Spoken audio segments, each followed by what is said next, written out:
Yun, nagluluto si Amiga ng chicken asado. Mga amigo at amiga, at tayo na-late ng konti kasi sinadya natin yun kasi kumain ng tayo saglit. At si Amiga, ano yung ginawa niya? Parang andok siya. Prinito mo. Uy, ito. Sa may bell pepper dito at saka yung sauce. Yun. Ayan mga nabi na kumalit yan. Kailangan mo Amiga, nilagay mo namin dyan. Nagisa ako ng bawang, sibuyas, kamatis. Tapos nilagyan ko ng tomato paste. Yun. Tapos yan. Mag-import ko muna yung nagagawa muna tayo ng sauce. Seryoso. Yun yung sinasabi sa Kapampangan na asadong matwa. Yes. Sa Tagalog, asado ng matanda. Ha? Ayun, oh, ayun ang ginawa ni Amiga at isa sa paborito ni Amiga to, itong asadong to. Kaya sure to na talagang solido sa sarap, solido ang lasa. Kaya ang asadong ito siguradong paborito bang ihanda yun sa Pampanga? Sa pestahan, itong asadong to. Ayun, oh, pagpesta pa itong asadong to. Pagpestang asado ni Amiga. At ang ginawa ni Amiga dito, prinito muna ito. But ganito ang kulay nito, nilagyan ba ng toyo na to? Parang lechong manok Oo, pinakulo ko na parang adobo. Pinakulo mo na parang adobo. Yes. Yun. Tapos, tomato paste. Ano pang meron? Tomato paste. Nagisa ako ng bawang, sibuyas, kamatis, tomato paste. Tapos, lagyan ko siya ng chocolate. Sabi nga ni Chef. May chocolate. Ayan yung chicken cubes ni Amiga habang nakalive tayo sa ating TikTok. At syempre, ngayon lang ulit tayo naging active sa TikTok kasi yung ating, sabi ko nga kasi, pagtatrabahuin ko na itong ating camera na to. Yung ating iPhone, napuno na yung storage. Kaya kung bibili kayo ng iPhone, payo lang. Taasan nyo na ng GB. O kaya 1 terabyte, 2 terabyte, 2 terabyte pa. O 1 terabyte na. Kasi sa akin, 256 lang yun. Kaya kung bibili kayo ng storage, lakihan nyo na. Kasi mawawalan ng kwenta, kung lalo na kung kayo isang mahilig mag-video ng katulad ko. At yan, ano naman yan, Amiga? Meron ako dito blender na Atay. atay ng manok kasi wala na tayong wing, no? Alam niyo na. So, ito Wala tayong rino, kaya chicken liver na lang yan. chicken Pero liver. ganun din naman yan kasi lalo na importante dyan, yung nagluluto. So, pinakulo ko muna yung chicken liver. Tapos, yan. Blend ko lang. Or kahit dito sa food processor pala. Chopper ba? Chopper. Ito, nagbibigay ito ng lapot din kasi natin yung chicken. Ay, hindi chicken liver. Ayan. Kasi rin pa ni Amiga, malamang. At kumbaga parang lalagyan pa ng konting tubig yan kasi nga andyan pa yung mga liver. Kita yun, nag-iba ng kulay, agad oh. Liver lover. Pero yung asado ni Amiga, may lemon na kasama yan, tsaka bell pepper. Ayan.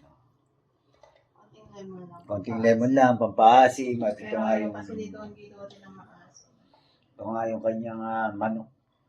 1 kilo may kita, no? Mga 2 kilos ko lang to, no? More than 1 kilo. Yeah, okay. 1 kilo mahigit pala yung ilulutong asadong matwa ng aking Amiga. At tayo naka-live sa YouTube, sa TikTok, ayan, no? Sa mga nasa TikTok, ayan, dito kayo. Sa mga nasa TikTok, live kami sa TikTok, mga amigo at amiga. At kami, subscribe nyo dito sa aming Don Dito YouTube channel, Buhay Kuwait, Buhay OFW, mga amigo at amiga.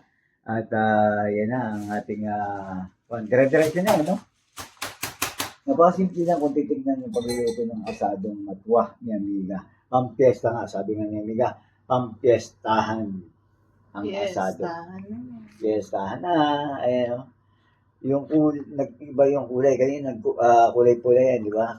Nung nilagyan ni Amiga, di ba, parang nagkon siya. Parang ano bang kulay yan?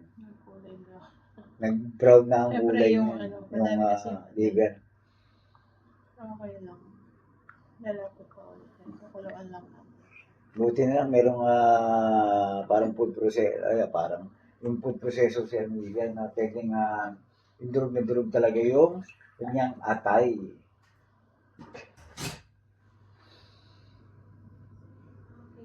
Parang masarap na kainin itong ganito. Na nilagyan lang ng toyo, minagyan sa toyo, sabay sausawan mo lang ng Mang Tomas, litsong andox na. Pero siyempre, mas masarap itong gagawin ni Amiga.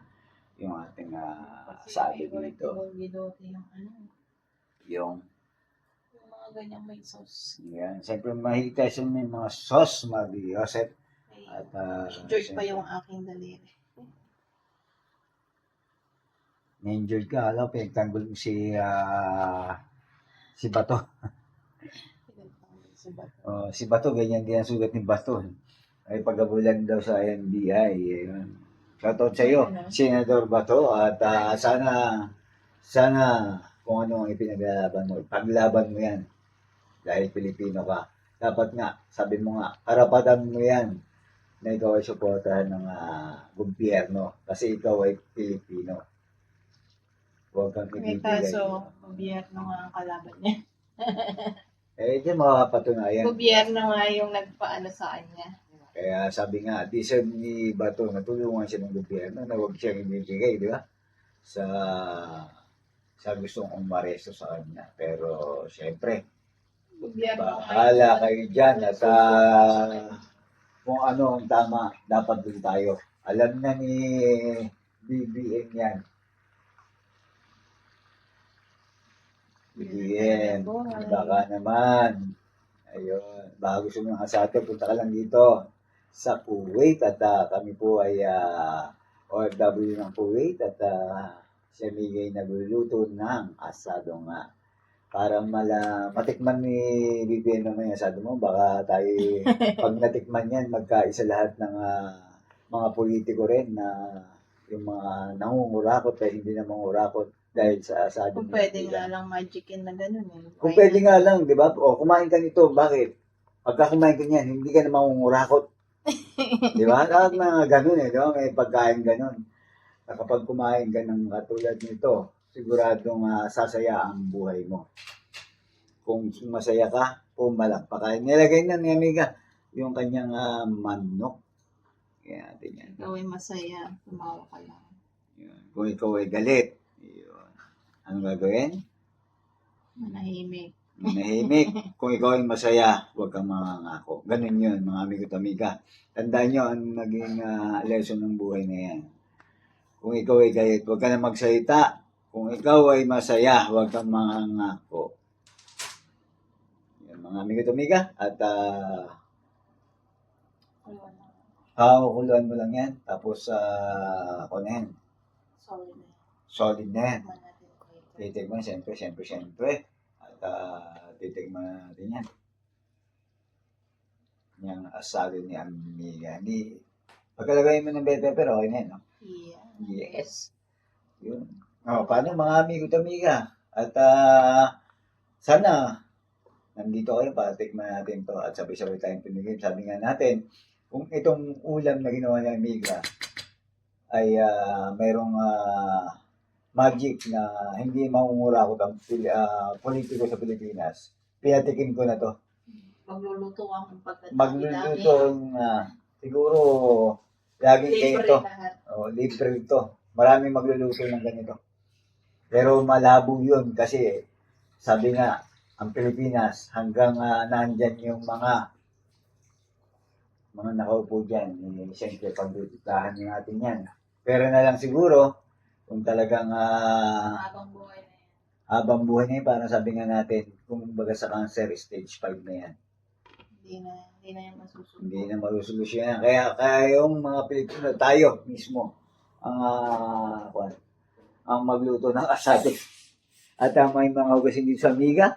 At dami ng hugasin ng Amiga, mga tupperware niya dito. At ilalagay na lang. Amiga na lang kulang mo doon. Itong bell pepper. Bell pepper na lang. Tapos luto na yan. Ilalagay mo na ba? Hindi pa? Later.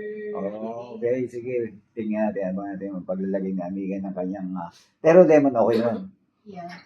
Bell pepper na lang. Yes. Alright, let's go lang. Hugas mo na si amiga. Anong nakalimutan mo? Yung, ano, Laurel. laurel. Ayun. Lagay mo na rin yung one at takpan mo na yan. Red At laurel. tayo matulog na para tayo kainin natin to kasi boss pa lang kakainin ng amiga to. Para makakain. Para makagising na. Ayan. Alam mo, ito na rin yung ating yung ating magiging bawang bukas. Amiga, kita mo? Tikman natin. Dito na tayo magtikiman. Tikman mo. Tikman mo, babasokin na. Ay, pinasok ko na naman kayo. Ano? Perfect? Yeah. Ayun. Need more paminta. Kaya mo na konti. Para may ang ng konti, no? Masarap kasi malasang paminta. Ako kasi sa pagkain, gusto ko malasang paminta. Pag hindi ko nalalasahan yung paminta sa isang kulang, parang kulang. Ayan na yung Bago natin pesto. haluin.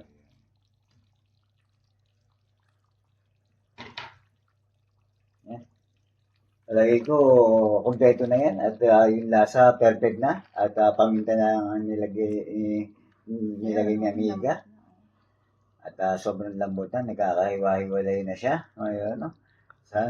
Sana lahat ng nandito sa Kuwait, lalo na yung mga nagsosolo, yung may pamilya sa Pilipinas, hindi tulad ng manok na nagkakahiwa-hiwalay na pagka-sobrang lambot. At kailangang maging matigas, maging maingat, at alam niyo na, siyempre, ang tukso nandiyan lang yan, pero ang asado ni amiga, sabi nga natin, kung itong asadong to ay nakakapagpapatino ng mga politiko sa Pilipinas. Hindi lang politiko. Hindi lang politiko, pero Tao. ng tao, ayos na itong asadong to. Ito yung asado na talagang gamot, hindi mabibili sa butika. At hanggang dito na ang aming pagluluto ng asado, mga amigo at amiga. At sana nagustuhan nyo ang ating video ngayon. At nag-enjoy lang kami na amiga, nag-enjoy lang. At lutong amiga naman ang kita ninyo, amiga. Paalam ka na, ikaw na magpaalam. At salamat sa araw nito, amiga. Paalam ka na. At natikman mo naman. Okay na ba yung tikim mo? Titikman mo ulit. Sarap na. Masarap na? Tikman mo na ulit. Oh, Okay na yan? Oo, sige na. At tagalin mo yung sandok at kukunan ko lang siya ng ganyan. Yung ating asado. tikman mo. Ingat po at respeto sa bawat isa. Nag-i-enjoy lang. Enjoy lang. Asadong manok.